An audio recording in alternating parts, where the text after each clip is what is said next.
আজকে আপনাদেরকে কিছু কথা বলবো, কেউ রাগ করবেন না।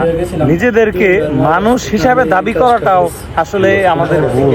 কারণ হচ্ছে আমরা মানুষ ঠিক আছে, কিন্তু মানুষের মধ্যে যে ন্যায় বিচারটা থাকার উচিত, কিন্তু সেটা কিন্তু আমাদের মাঝে আর নেই।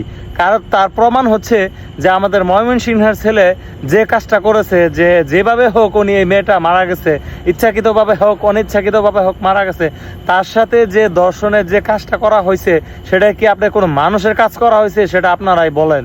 আজকে আমরা প্রবাসী হিসাবে দেশ বিদেশে আমরা কাজ করি, আমরা বিভিন্ন ধরনের মানুষদের কাছ থেকে আমরা লজ্জা পাই। কারণ কি, আমরা বাংলাদেশি মানুষ। আজকে আমাদের বাংলাদেশে এত নিম্নমানের কাজ হয় যা আমরা বিদেশে মানুষের সাথে পরিচিত করতে আমরা লজ্জা পাই। যে আমাদের বাংলাদেশের মানুষ, আমারই হয়তো ভাই বা আমার প্রতিবেশী, আমার বাংলাদেশি, উনি আমার বাঙালি বোনদেরকে যে এইভাবে দর্শন করা হয়েছে, মানে উনি মৃত, ওনাকেও ছাড় দেওয়া হয় না। মানে কত নিম্নমানের এই কাজটা করা হয়েছে ভাই, এটা ভাই আমি আপনাদেরকে বলে বোঝাতে পারবো না। আমরা খুবই লজ্জিত প্রবাসী হয়ে যে অন্য দেশকে আমরা কিভাবে রিপ্রেজেন্টেটিভ করব যে আমাদের বাংলাদেশ ভালো। তো সবাই ভালো থাকেন, আজকে বেশি কথা বলবো না, ধন্যবাদ।